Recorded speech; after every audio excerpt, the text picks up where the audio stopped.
வணக்கம் வாங்க இன்னைக்கு மீன் குழம்பு எப்படி செய்யறதுன்னு பார்க்கலாங்க. வவ்வா மீன் குழம்பு. அதுக்கு வவ்வா மீன் எடுத்து வச்சிருக்கேங்க. வால் தலை கண்டெல்லாம் எடுத்து வச்சிருக்கேன். ஒரு 6 பீஸ் அளவுக்கு எடுத்து வச்சிருக்கேங்க. 50 கிராம் புளிங்க. இது நல்லா பெரிய சைஸ் எலுமிச்சப்பழ அளவுக்கு. கிராம் கணக்கில் பார்த்தீங்கன்னா 50 கிராம். இப்போ இதை நம்ம ஊற வச்சுட்டு தண்ணியில கரைச்சி எடுத்துட்டு வந்துடலாம். இப்போ புளியை ஊற வச்சுட்டு தண்ணி ஊற்றி கரைச்சி எடுத்து வச்சுட்டேங்க. இந்த மாதிரி நம்ம கரைச்சி எடுத்து வச்சுக்கலாம். சின்ன வெங்காயம் ஒரு 15 சின்ன வெங்காயம், பூண்டு பல் ஒரு 15 பல்லுங்க, கருவேப்பிலை கொஞ்சமா, ஒரு தக்காளி பழம் மீடியம் சைஸ்ல ஒரு பெரிய தக்காளி பழங்க. இப்ப வெங்காயத்தை நம்ம நசுக்கிட்டு வந்துடலாம். அதே மாதிரி பூண்டியும் நசுக்கி எடுத்துட்டு வந்துடலாங்க.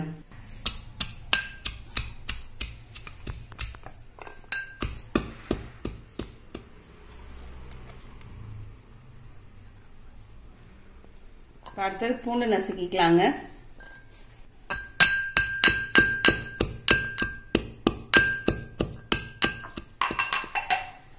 இப்ப பூண்டு நசுக்கி எடுத்துட்டு வந்தாச்சு.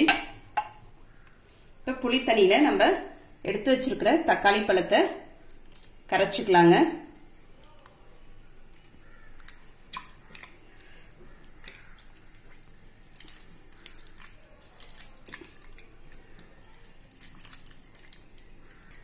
தக்காளி பழம் கரைச்சாச்சு. இதுல ஒரு 1/2 ஸ்பூன் அளவுக்கு மஞ்சத்தூள் சேர்த்துக்கிறேங்க. இப்போ குழம்பு மிளகாத்தூள் சேர்த்துக்கலாங்க. 50 கிராம் புளிக்கு நான் ஒரு 3 ஸ்பூன் அளவுக்கு குழம்பு மிளகாத்தூள் சேர்த்துக்கிறேன். ஏற்கனவே நம்ம சேனல்ல குழம்பு மிளகாத்தூள் போட்டிருக்கோங்க. அதோட லிங்க் டிஸ்கிரிப்ஷன் பாக்ஸ்ல கொடுக்குறேன். மஞ்சத்தூளும் மிளகாத்தூளும் சேர்த்து அதையும் ஒரு கலந்து கரைச்சி விட்டுடலாம். இப்போ இதுக்கு தேவையான அளவுக்கு உப்பு சேர்த்துக்கலாங்க. கல் உப்பு சேர்த்துக்கிறேன். சேர்த்துட்டு அதையும் எல்லாத்தையும் கரைச்சி விட்டுறலாம். இப்போ குழம்பு தாளிச்சுக்கலாங்க. இப்போ ஸ்டவ்ல ஒரு மண் சட்டி எடுத்து வச்சிருக்காங்க. மீன் குழம்பு மண் சட்டியில வச்சோம்னா ரொம்பவே நல்லா இருக்கும். இப்ப ஒரு 2 குழிக்கரண்டி அளவுக்கு நல்லெண்ணெய் சேர்த்துக்கிறேங்க. இப்ப எண்ணெய் காஞ்சிடுச்சுங்க. இப்ப குழம்பு தாளிக்கிற வடகம் சேர்த்துக்கலாம். இப்ப வடகம் சேர்த்ததுக்கு அப்புறம் நம்ம ஒரு 1/4 ஸ்பூன் கூடவே ஜீரகம் சேர்த்துடலாங்க. இப்ப வடகம் சீரகமும் சேர்ந்து நமக்கு பொரிஞ்சிடுச்சு. இப்ப நசுக்கி வச்சுக்கிற வெங்காயத்தை சேர்த்துடலாம். அது கூடவே கருவேப்பிலையும் சேர்த்துடலாங்க. ரெண்டுத்தையும் சேர்த்து ஒரு வதக்கிக்கலாம்.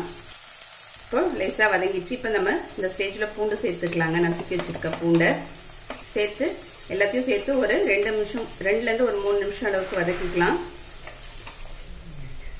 நல்லா வதங்கிடுச்சுங்க. இப்ப நம்ம கரைச்சி வச்சிருக்க குழம்ப சேர்த்துடலாம். இதுல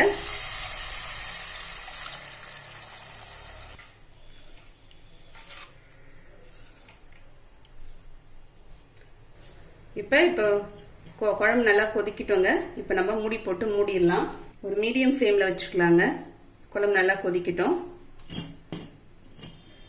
அதுக்குள்ள நம்ம குழம்புக்கு தேவையான தேங்காய் அரைச்சிட்டு வந்துடலாம். இது ஒரு 1/4 மூடி தேங்காய் பத்தை எடுத்து போட்டு வச்சிருக்காங்க. இதை நம்ம அரைச்சி பால் புழிஞ்சு எடுத்துக்கலாம். பால் பாத்தீங்கன்னா கொஞ்சம் திக்கா புழிஞ்சு எடுத்து வச்சுக்கலாங்க. இப்ப குழம்பு நல்லா கொதிச்சுட்டு இருக்குங்க. நம்ம திறந்துக்கலாம். குழம்பு பாத்தீங்கன்னா ஒரு 10 நிமிஷமா நல்லா கொதிச்சுட்டு இருக்கு.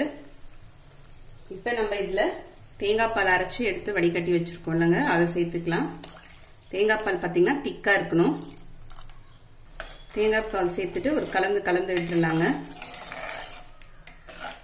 கலந்து வச்சுட்டு இப்ப மீனை சேர்த்துக்கலாம். நம்ம மீன் குழம்பு பாத்தீங்கன்னா வச்சு உடனே சாப்பிட்றதோட நம்ம காலையில வச்சோம்னா மத்தியானம் சாப்பிட்றதுக்கு ரொம்பவே நல்லா இருக்கும். இது கூடவே 1 ஸ்பூன் அளவுக்கு மிளகுத்தூள் சேர்த்துக்கலாங்க.